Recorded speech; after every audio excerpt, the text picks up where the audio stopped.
Options are derivatives that give the buyer the right but not the obligation to buy or sell an asset at an agreed future price and date. A buyer of an option will only exercise it if its payoff is greater than 0. For borrowers, this occurs when the prevailing variable interest rate is higher than the cap rate, while for lenders, this would occur if the floor rate is higher than the prevailing variable interest rate. Let's consider an example. An organization has an upcoming borrowing of $2 million for 90 days starting in 3 months' time. The organization plans to issue bank bills based on the bank bill swap rate, and it wants to protect against rising rates. The organization decides to purchase an interest rate cap that matches the borrowing requirement and has a strike rate of 4%. The organization's resulting cash flows under multiple scenarios are as shown in the table. Item 1 is the BBSW rate that applied at maturity of the cap and the start of the actual 90-day borrowing period. In scenario 1, the BBSW is lower than the cap strike rate. In scenario 2, the actual BBSW matches the cap strike rate of 4%. In scenario 3, the BBSW is higher than the cap strike rate. Item 2 is the organization's gross proceeds from the money market discount security. It is calculated using the following formula. As an example, in scenario 1, the present value is calculated by applying the principal amount of $2 million, the actual BBSW of 3.5%, and the 90 days period into the formula.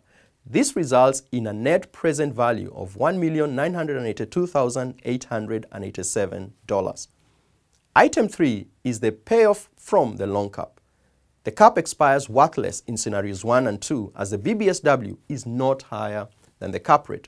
The organization simply lets the option lapse. However, in scenario 3, the cap has value and will be exercised by the organization. The loan cap payoff is calculated as follows. In rate terms, this is equal to 0.5%, that is 4.5% less 4%. In dollar terms, we need to calculate the present value of the discount security at 4% and subtract the present value of the discount security at 4.5%. The present value of the cap at 4%, which is the cap rate, is equal to $1,980,467. The present value of the discount security at 4.5%, which is the prevailing BBSW, is equal to $1,978,052. The loan cap payoff is the difference between the present value at the cap rate and the present value at the BBSW. This equates to $2,415. Item 4 is the organization's net proceed after taking into account the gross proceeds and the loan cap payoff.